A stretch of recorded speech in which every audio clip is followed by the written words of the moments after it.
Yo, what it is? What it is with another episode. What's up, boys and gals? It's your boy here, Tacos and Workouts. Before we get started on this podcast, do me a favor, hit that subscribe button right there, that little one right there.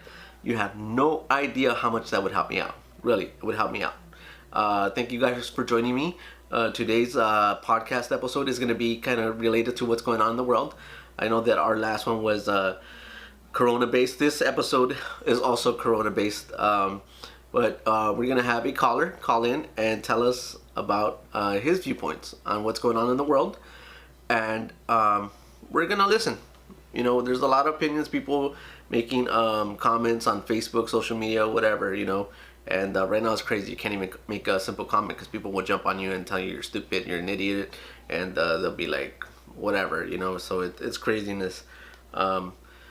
So we're just gonna get down to it, and we're gonna be talking to this guy. Welcome to another episode of Talking with Tacos. Let's do it.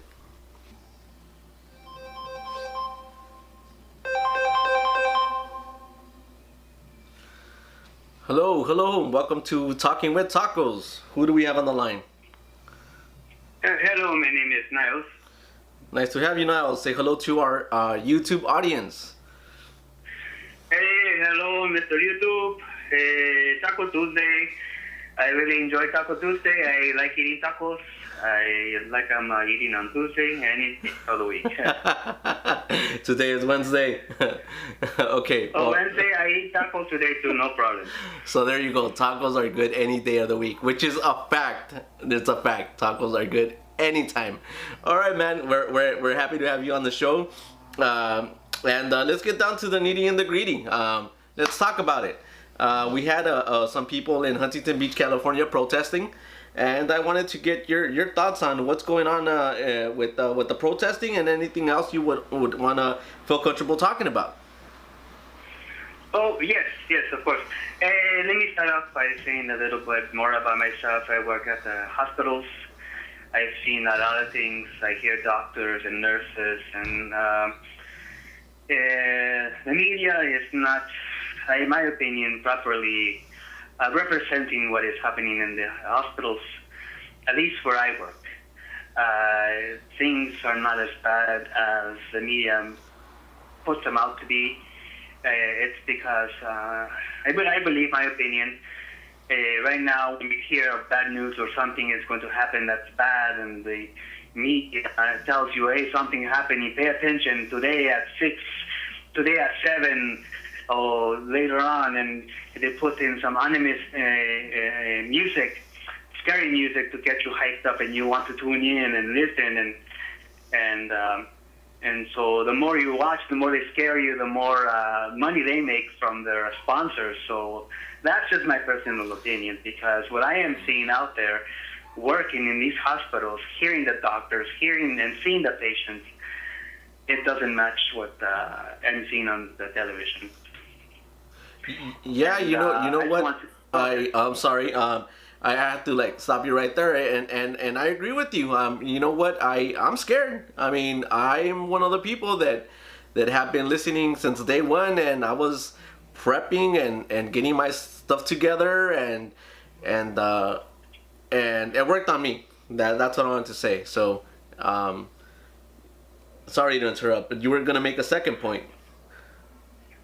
Yes, and I was going to say that you have people who are scared and frantic and panic. As a matter of fact, I just want to say that I don't wear my mask all the time when I am in public, because I have done my research and I've seen things. The coronavirus is serious. It is coronavirus, and it is, as far as I understand, more contagious, but it's not as bad as people make it out. The media makes it out to be. Wow. In my opinion, and based on the research I have done. So I walk around without a mask just because I feel that I don't need it. I'm not saying people should not wear it. It's just that I personally feel that I don't have to wear it, and I'm confident. And I was walking outside of this store that I went, an essential store, and I wear it out of respect for the store. I don't want to cause a scene or trouble. And I walked in, and and people were standing 6 feet apart without even, how could I say, they had been already conditioned to stand 6 feet apart with a mask, and I was walking outside the store, and I was about to take my mask off my face, right there, like a foot before I make the exit. And this person looked at me. Their eyes got big, because scared, because it's almost like I was going to pull out a weapon. And he jumped out of my way, and because I had taken off my mask, and he was afraid that of me, of not having a mask. And I think those are the people that you have that are scared, genuinely scared of getting sick, and you have people who either don't care of getting sick, or the other people not scared of getting sick, and the other people who have done the research, they feel that it's not as deadly as the media makes it out to be, and those people are almost viewed as enemies, like, oh, you don't wear the mask, you don't care about my health, you want me to die, you want my family to die. And how do you explain to somebody who's already been, who believes that it's a very deadly disease, and that, hey, I'm not trying to kill you. I do believe that we should take safety precautions, but I want to exercise my freedom of not wearing the mask, and it's not as bad as, I believe it's not as bad as media makes it out to be. How do you convince somebody? Okay. They look at us like enemies. Let me ask you a quick question. You're saying that you want the freedom not to wear the mask, right? And I get that, but it's something that the state has required you to do. So if it's let's say if you are sick, right, or know someone that has been sick, right, and it's going to create more problems for you not to wear the mask than to wear the mask, wouldn't it just be easier for you to wear the mask? Right. Yes, you see, that's what I'm talking about. It's easier to just wear the mask, and we are happy now. Nobody is. You reduce the possibility of everybody getting sick. So in that case, we should, based on that argument, I'm not trying to debate. I'm just saying, in that argument, we should wear the mask always, all the time, because you never know who has what. And not only for coronavirus, during flu season, anytime. There's germs everywhere. So maybe we should wear the mask all the time, every day, all day. But, it's the county, as the state, or say, hey, it's the law, but they cannot tell you what you can and cannot wear. It's not, how could I put it? It's not lawful for them. You have to wear this. You have to put on that. It's infringement. They can make a recommendation. So we suggest you wash your hands.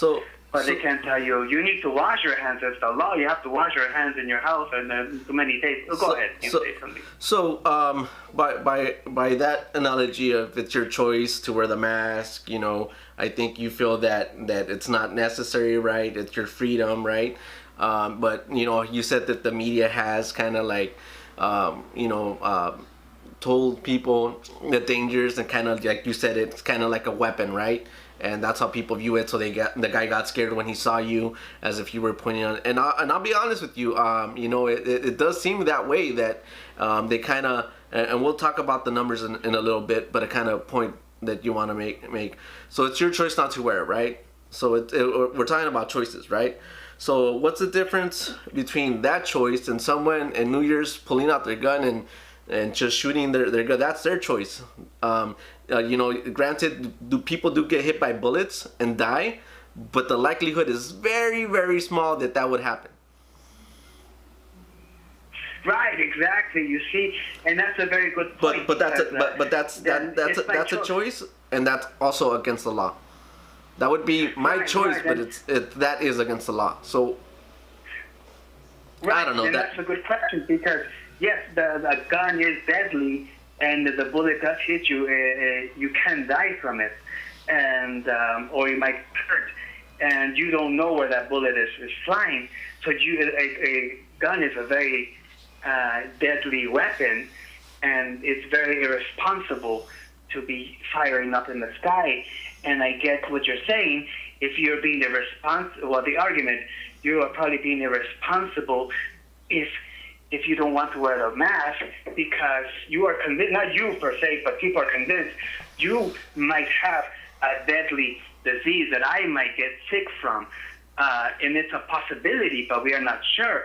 So, and the gun it is a deadly weapon where you might have a deadly disease, but I don't know, and I don't want to risk it. So I don't want you. I'm afraid of my life, I'm afraid for my life. So I don't want to risk you getting me sick. And that way, I want to say you wear the mask because I don't want to take a possibility that I might get sick. I see your point. Right. And go ahead. Let's talk about the numbers a little bit, right? From my understanding, when this whole COVID thing started, people are saying that yes, a lot of people are dying, but when you really look at it, like it's a small percentage of people that are dying. Is that correct? Right. The numbers are not as big as we thought they were going to be. So we committed ourselves to this COVID-19, trying to reduce the numbers, and the numbers are not as big as the experts, so-called experts. Some are, and experts in what? This is the first time we've encountered something, and you're already expert on the COVID-19 anyway. Are saying so the number is not as high, but we have committed ourselves to this, and I believe it's well. Let me say first, people who are dying from the COVID-19, they had the majority had pre-existing conditions, so they didn't die of just COVID-19. They died because the COVID-19 works almost like HIV. I'm not saying it is HIV. It works almost like HIV, where it attacks the RNA. So it weakens your immune system. So if you had an existing condition of a weakened immune system, well, it's a contributing factor. But if you're healthy, then more than likely you should be okay. And there's people who are asymptomatic, and that's a problem. You're asymptomatic, but this COVID-19 might, somebody might get this COVID-19 who already has a pre-existing condition. So you should wear a mask because you might get me sick because I have a weak immune system. But then the argument is you can't stay home if you feel you're at risk. But no, you wear a mask. Everybody, let's limit everybody's freedom. And that way, this person doesn't get sick. And I think that's what's happening with the riots, where people are doing the research and they're seeing that things are not as bad as they thought they were. And some people have lost their businesses. I know of several people who've lost their businesses, and they were doing very well for themselves. As the government said, you need to shut down because somebody might get sick. But now this person's saying, well, how am I going to feed my family? How am I going to feed? How am I going to pay my bills? This person's is very, how could I put it, very disparate situation for them, where they're upset, and they're saying, and I'm hearing, it's my choice. I want to risk my life, and that's my choice. And if people want to risk their life and expose themselves to a disease, let them. It's their choice. But I think our counter argument is, well, if you expose yourself, you might expose me. But the way these protesters are seen, and some of them are, how could I say, Christians, and life is a risk. So they believe, according to their belief system, that when they die, they're going to heaven. So for them, it's a win-win situation. If they go out and they enjoy life according to what they believe, they go to heaven, and instead of being cooped up or in prison in their house, as some of them have expressed themselves. And I just want to say, some people, somebody say, do you rather live for 1,000 years in a prison or live for 5 years in freedom? We really can't compare 5,000 years to a quarantine with just 30 to 40 days. Come on. I mean, I'm seeing from what I've been seeing. I don't know if you're too familiar with my other episodes that I do. I'm a fitness channel, right? I go out and before this whole quarantine, I used to run out, do exercise, and pretty much the only people I would see out there running would be my running team, that I'm a part of. And with the exception of them, those like now everybody wants to be out there in the sunshine doing things that they normally would not do. I think that the reason why the government is telling you to cover up is because two things. First, we're acting like children. We want what we cannot have. Second thing is there's a lot of irresponsible people out there knowing that they have the virus and they don't care who gets it because it might not affect them the same way and it's not their problem. So it's like if I'm sick and you don't want to get sick, you have to wear the mask. And I think that's irresponsible and that's wrong. And if you put it in a different way, and since you were talking about AIDS and whatnot, the way I kind of see it, it's like this. It kind of, in my opinion, kind of compares to what you were talking about. It would be the equivalent of someone that has a sexually transmitted disease or has AIDS and says, well, I'm going to go sleep with this person. And it's that person's job to decide if they want to wear protection or not. It's not I'm already infected, right? Says the person that has the virus and says, well, it puts the responsibility on the other person. And I just think that's a cop-out. I mean, I don't think that is illegal. If you have AIDS and sleep with a person and do not tell them that you have AIDS, that's illegal. That's attempted murder. And I think that it's equivalent to what's going on now. I think that a lot of people are not wearing the mask and they're saying that their freedom is being, I'm like, but come on, really? I mean, grow up. You can't, it's 40 days, right? So guess what? You have to wear a mask for 40 days and it might be uncomfortable and you might feel stupid or who knows, you might be right. But wearing a mask, is it going to create more problems than by not wearing it? I just say wear the damn thing. I mean, but that's my opinion. And the cool thing about this is not, I'm not here to attack you or whatever. We're just sharing different viewpoints. And that's what we're doing. And I appreciate that. And you made a good point. It's very irresponsible for somebody to have AIDS and sleep with somebody knowing that they have AIDS and they're going to, if they don't use protection, that they will contract the HIV. That is very irresponsible.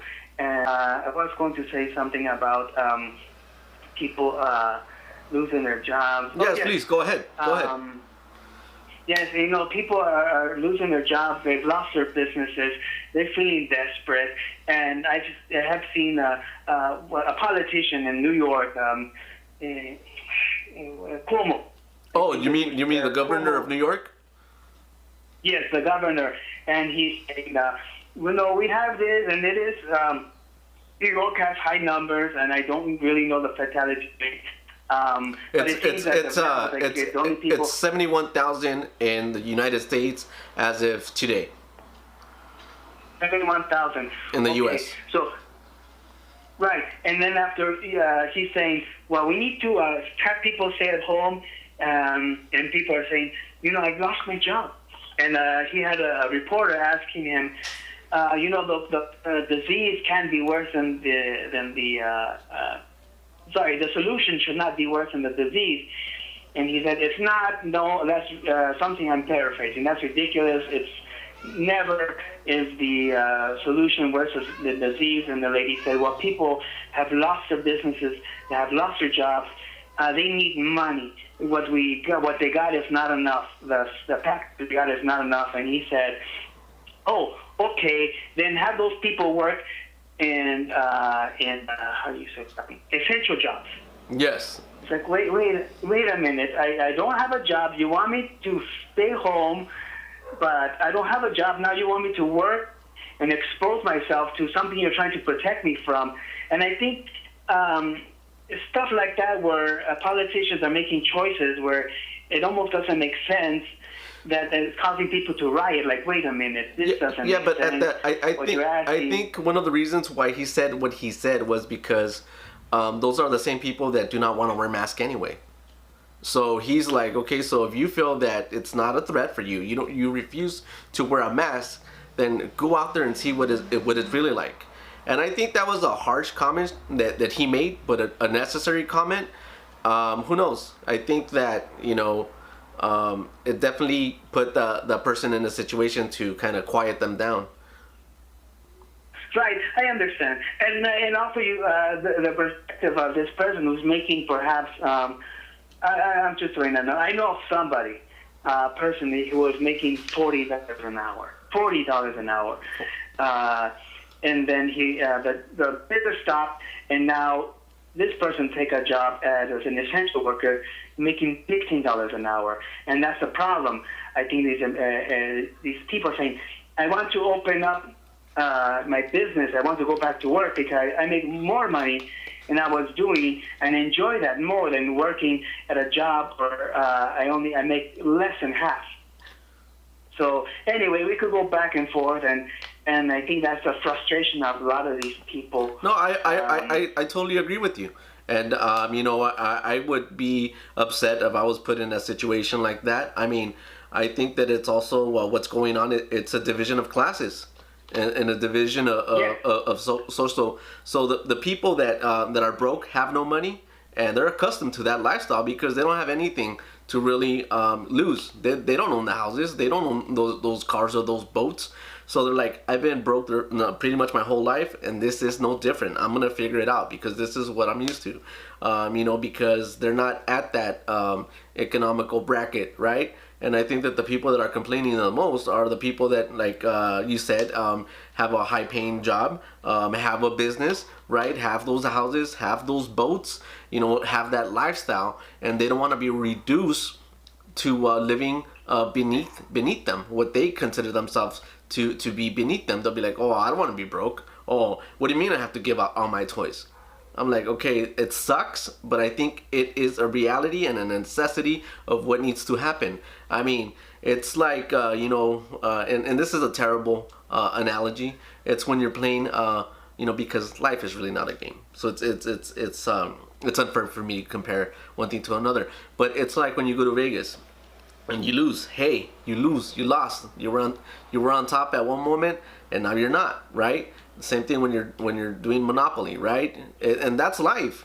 And I think that the people that are financially in a better place, or we're in a better place, those are the people that are fighting the hardest to keep what they have. And I think that's what's kind of like making people upset.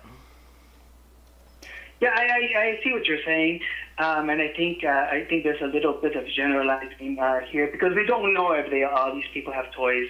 That's true. And I do believe that some people have toys and they're upset, and I know of people who had businesses and they said, okay, I can't do this anymore, and they were quick to think like, where is the economy going? Okay, maybe I do this now, but there's people who are saying, hey man, I was doing so good. Or some people who were just starting a business, who put on everything they had their last time, invested in a business. And people who know about started businesses, sometimes you don't make money until 5 years later. So you invested all this time and money, and now you have zero. Is the worst thing that could happen to somebody who's starting a business. Or even like ourselves, or perhaps someone like you. If you were to be taken down to a lesser pay or a different life system, you could either say, okay, this is what I am now, or you could say, no, I'm going to fight to be where I was at. And that's your choice, and that's people's choices. And let me tell you a little bit about myself. Now that you brought that up, it's affected me. You're saying about business and whatnot, and I completely understand. It is hard for our YouTube audience here that are new to the podcast. Tacos and workouts is a form of my business. I mean, I'm creating something here, and every time I make a video, I lose money. And the way I compensate for making these videos, buying this expensive equipment, microphone lights, and all that, I used to help myself out by driving Uber. And Right. I can't do that because I can't put myself. So yeah, you're right. It does affect you, you know. So The office. why don't we go ahead and move And, to the next topic? Yes. One- Oh, yes. Yes. Go ahead. I think you were saying something about that you worked at the hospital and you wanted to give some Yes. insights on that. Yes, yes. Yeah, oh my goodness. I see a lot of some patients, some of them, again, talking about taxpayer money. These hospitals are not full to capacity. I've seen nurses knitting, crocheting, Excuse me. having parties. During this COVID, Yes, yes. It's not as busy as you're talking people. about They're right not right busy. now. Right now, you're working in the Nurses, hospital. Right now, nurses knitting, having birthday parties because Birthday they're not parties. busy as people. They're not. They are working. Don't get me wrong. Some finish and they start watching the YouTube or knitting or they have a party. I'm not saying it's. I'm not. I'm just saying what it is. Because they are not swamped, at least here in this state. I don't know about New York. It's not as big. I'll say it's in California. They're not busy, and it is and it's not in a rural area. It is in the county. That's all I'm going to say. Okay. Just because I want to protect. No, that's fine. And- We'll definitely protect your anonymity. That's not a problem. Oh, the employees of these hospitals too, but they are not being bombarded. They're not. What is it? They do get people, and I don't know exactly how it works, but these people, the patients are homeless. All of the ones I've seen so far are homeless. I don't know if they have non-homeless ones there, and these people are trying to take advantage of the system. For example, one guy, they gave him his medication, and this is medication, I'm not going to say what it is, but medication that does have a side effect of getting people lightheaded. And he said he got his medication, they gave it to him. They do have a barrier, and they do give it to him. And anyway, I don't want to express so much details, but they do take safety precautions to give these people their medication. Anyway, the person goes to the room, comes back a few minutes, and he says, "I lost my medication. I need more." And this is medication that gets people have side effects as stuff that people would sell in the street. Anyway, there's a person who said, yes, I have this condition. I need this, I need this, I need this, and I need this, and you need to recommend it. Where's your doctor? And these nurses are saying, oh my goodness, he's asking for this medication. What do we do? I walked away. I didn't want to witness what happened. I didn't want to be a witness to what happened. I didn't want to see how they responded just because I didn't want to be a part of it. It's a tough predicament. Do you give them the medication they're requesting or do you not? And what happens if they lose it? Do you give it to them or do they not? I don't know if they gave the medication to the other person. I walked away. I didn't want to see it. What else? Yes, there's another place where they actually do have alcohol for these patients. They have drugs for these patients. They have different hospitals have different things. So are these people these homeless people that are being treated, are these all COVID patients? Not all COVID. They say I don't know how they. To be honest, I don't know how they get in.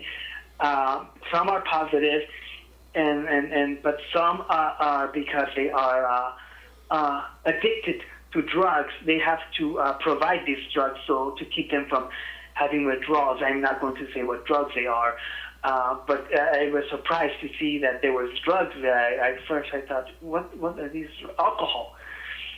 What is this alcohol? The doctors drinking this, or are they taking drugs? Why does it smell like how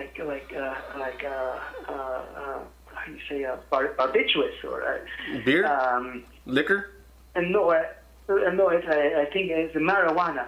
Why does it smell like marijuana? And because these patients are smoking, it's their part of their medication. I've never heard of someone go through marijuana withdrawals. I've heard of somebody going through alcohol withdrawals, but never marijuana withdrawals. So that's new to me. Yeah, they do have. I don't know. They do have alcohol, and they do give them alcohol because I guess, to prevent, from what I heard, alcohol withdrawals. But I'm not saying that the doctors are necessarily taking this. I'm not saying that. I didn't know until somebody said, these are for the patient. So anyway, and some of these rooms, they're horrible. You picture a homeless goes in and they're destroying,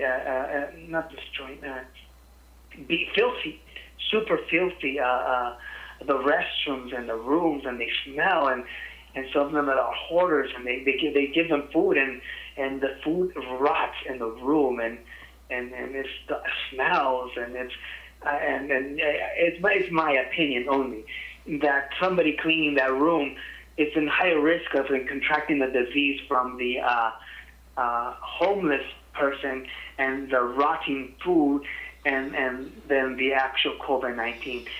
That's just my opinion. Anyway, some other stuff. One thing I did see, a lady said, "I want to leave." She was positive, as far as I understand. And did they? Oh wow! Did they let her leave?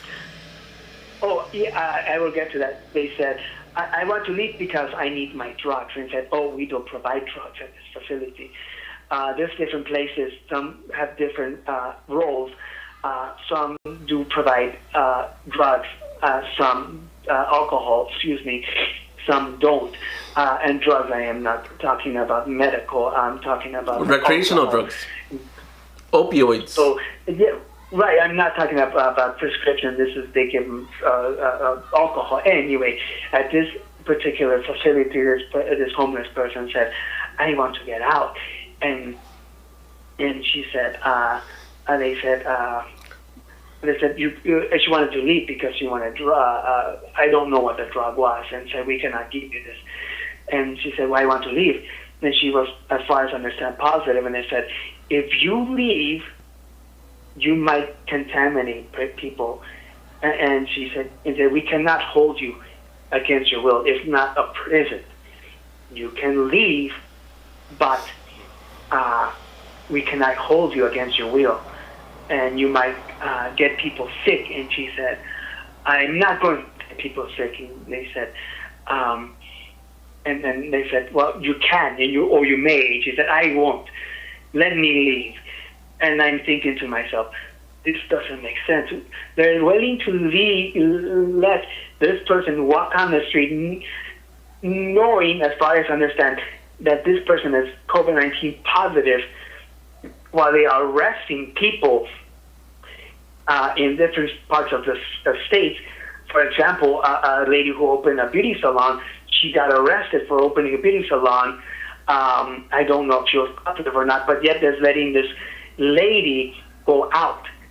I'm not saying they let her. I don't know. I didn't find out. I didn't want to find out. And also, stuff like that is what I think people are getting upset about. Oh wow! Thank you for all that input, all that great information. Thank you for being a part of this podcast. We appreciate it. Thank you for sharing. And that's what it is. We have dialogue here. We have different viewpoints. We talk about it, but there's no arguments or anything like that. We're here to listen to one another, and hopefully we come up with a solution.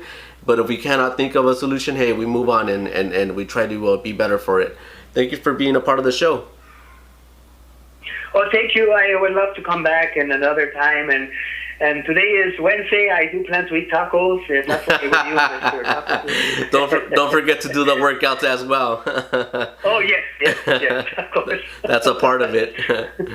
All right, thank you, sir. Workout, yes. Thank you so much. You're welcome. Thank you. My pleasure. All right, bye. Okay, bye. All right, so there you go. A very long podcast that we anticipated. We thought it was going to be a little short, but it went quite a while. Hopefully, for those of you who toughed it out and stuck by it till this length, were entertained. Ask some questions. Those questions did not get answered. Um, Niall sees things one way. I might see him a different way. I'm not gonna put myself in a box or anyone in a box. I'm not about that. I'm about solutions. I'm very goal orientated. If there's a problem, I like to look for answers. I just don't talk about how things should be done or things that we should do and not follow through. I think that's the big problem. We have to start looking at things objectively and not subjectively. We start making decisions on things that could possibly hurt us financially, or because we want to be in a different economical bracket. But if you paid attention to this podcast, it jumped around for many different topics, and not much got resolved. Because people don't have the answers to that. I think that, like he said, work together, right? But that's not going to happen anytime soon. And I think that the reason why it's not going to happen is because you have to outline it and be objective and go down the list and go by categories. But things get lost along the way because everyone wants to do it their way, and no one wants to, give up leeway and be like, okay, it's America's a big, pizza, right? That's being divided, and everyone's fighting for their piece, and some people want more than others, or feel that they deserve to have more than the other person. Why? I don't know. That's just the nature of our country, and that's just the way it is, in my opinion. I could be wrong. Anyway, guys, let's take care of one another. Wear the damn mask. It's not gonna hurt you. Hopefully you saw some of the contradicting points that our guest had, right? That didn't make sense to me, but they made sense to him. And guess what, man? That's his opinion, and we're just gonna listen to his opinion. He's gonna listen to our opinion, and we might not agree, but there was no fighting here. At the end of the day, we all said our piece. We move on. We eat tacos and we work out. Thank you for checking out this long episode. But hit that subscribe button right there. It's gonna help me out, and hopefully it's gonna bring you back to watch another episode.